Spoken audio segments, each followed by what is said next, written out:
Assalamualaikum warahmatullahi wabarakatuh. Selamat pagi anak-anak. Alhamdulillah pada pagi hari ini, pagi yang sangat cerah sekali anak-anakku ya. Kita bisa bertemu kembali dengan video pembelajaran IPS, khususnya anak-anakku yang kelas 1. Ya, Ibu mohon kalian bersabar, sebentar lagi kita akan tatap muka ya. Jadi kita nanti tahu Ibu guru IPS ya, ngajar di kelas 1, 71 sampai kelas 76. Dan di sini pelajaran Ibu IPS masih Ibu bahas di bab 3 ya anak-anak ya. Masih di bab 3, yaitu aktivitas manusia dalam memenuhi kebutuhan. Yang kemarin minggu keberapa itu sudah Ibu jelaskan masalah kelangkaan kebutuhan manusia. Terus yang kedua minggu kemarin prinsip ekonomi, motif-motif ekonomi, dan fungsi dari ekonomi tersebut. Dan sekarang Ibu akan bahas masalah pasar ya, materinya adalah pasar. Masih tetap di bab 3, yaitu aktivitas manusia dalam memenuhi kebutuhan. Di sini Ibu akan bahas materinya pasar. Pasar adalah, mungkin kalian tahu ya, pasar itu apa ya. Pasar di sini yaitu bisa dikategorikan pengertiannya ada 3. Yang pertama, pasar itu tempat untuk berjualan. Yang kedua, pasar itu untuk tatap muka penjual dan pembeli. Dan yang ketiga, pasar itu adalah tempat untuk tawar-menawar barang maupun jasa ya. Jadi ada 3 ya. Jadi kamu harus pahami. Ibu ulang kembali, pasar adalah tempat bertatap muka penjual dan pembeli. Yang kedua, pasar tempat tawar-menawar barang dan jasa. Yang ketiga adalah pasar tempat berjualan ya, baik itu barang maupun kebutuhan yang lain. Itu namanya pasar. Dan di sini 3 kategori Ibu akan simpulkan menjadi 1. Pasar itu apa? Ya. Pasar merupakan tempat bertemunya penjual dan pembeli untuk melakukan transaksi barang maupun jasa. Nah, ini ya. Jadi Ibu simpulkan menjadi 1. Pasar merupakan tempat bertemunya penjual dan pembeli untuk melakukan transaksi barang maupun jasa. Ya, ini namanya pasar. Dan pasar di sini anak-anakku dibagi menjadi 2. 1 pasar tradisional, 2 pasar modern ya. Pasar tradisional di sini yaitu pasar yang mana semua manual anak-anak ya. Jadi tempat-tempatnya tidak modern. Bisa di bawah, bisa juga di atas ya. Bisa juga jualannya juga bercampur-campur. Ada ikan, buah-buahan, sayur-sayuran, beras, bawang merah, bawang putih, dan lain sebagainya ya. Ini yang dinamakan pasar tradisional, yang mana pembeli dengan penjual langsung bertatap muka ya, langsung mengadakan tawar-menawar, dan hasilnya kalau sudah disepakati baru pembeli membayar barang yang dibelinya. Ini yang dinamakan pasar tradisional ya. Yang kedua, pasar modern. Nah, ini pasar modern sudah ya untuk kalangan yang atas anak-anak ya, di kalangan atas. itu namanya pasar modern.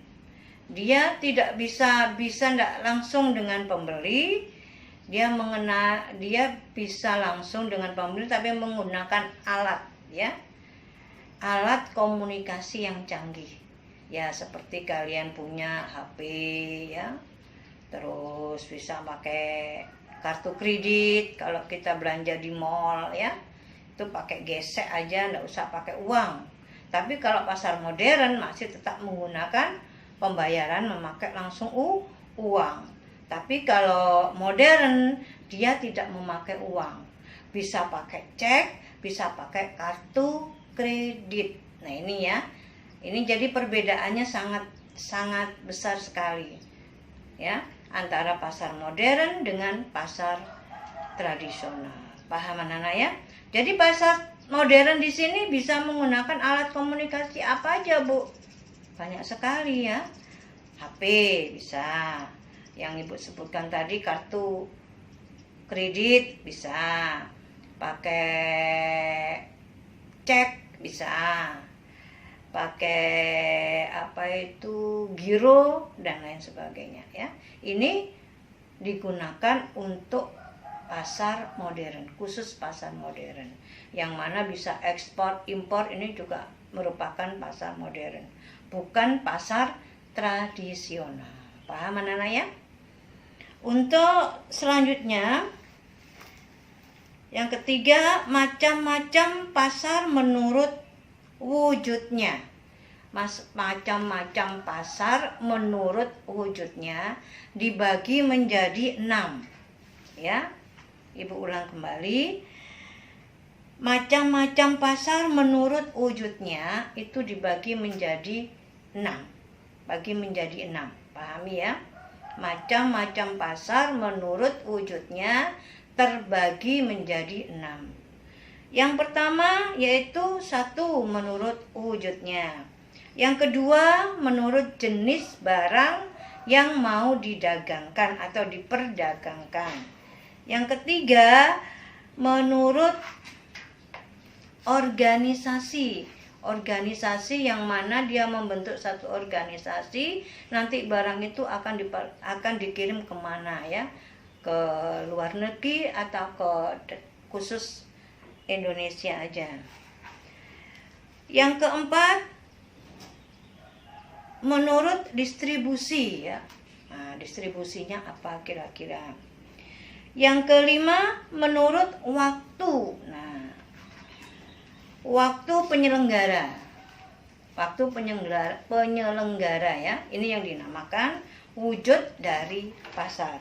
Yang terakhir yaitu menurut organisasi strateginya. Nah, ya. Jadi ada 6 menurut wujudnya, 1 menurut jenis barangnya yang mau didagangkan, menurut organisasinya, dan menurut distribusinya. Yang kelima menurut waktu penyelenggara atau waktu pengiriman, dan yang keenam adalah menurut strateginya, organisasi strategi ya. Jadi itu adalah macam-macam pasar, 6 macam pasar ya. Baik anak-anak, kalau kalian kurang jelas bisa kamu buka buku paket mengenai pasar ya. Ada di situ di bab 3 paling terakhir. Nah ini. Sebelum Ibu tutup materi ini, Ibu akan kasih soal kalian ya, 3 soal aja. Soalnya yaitu 1, sebutkan pengertian dari pasar. Yang sudah Ibu sebutkan tadi, apa pengertian dari pasar. Yang kedua, sebutkan bagian dari pasar dan berikan contohnya. Ya, ini ya. Sebutkan bagian dari pasar dan berikan contohnya. Sebutkan 2 bagian dari pasar dan berikan contohnya. 2 bagian kan, ada pasar dibagi menjadi 2. Apa tadi ya, sudah Ibu jelaskan. Nomor 3, sebutkan 6 macam menurut wujudnya. Yang sudah Ibu sebutkan tadi ya. 6 macam menurut wujudnya. Nah, ini. Dah, itu aja materi yang Ibu sampaikan pada hari ini. Mudah-mudahan kalian sehat selalu dan bisa mengerjakan tugas-tugas Ibu. Akhir kata, Ibu akhiri. Assalamualaikum warahmatullahi wabarakatuh.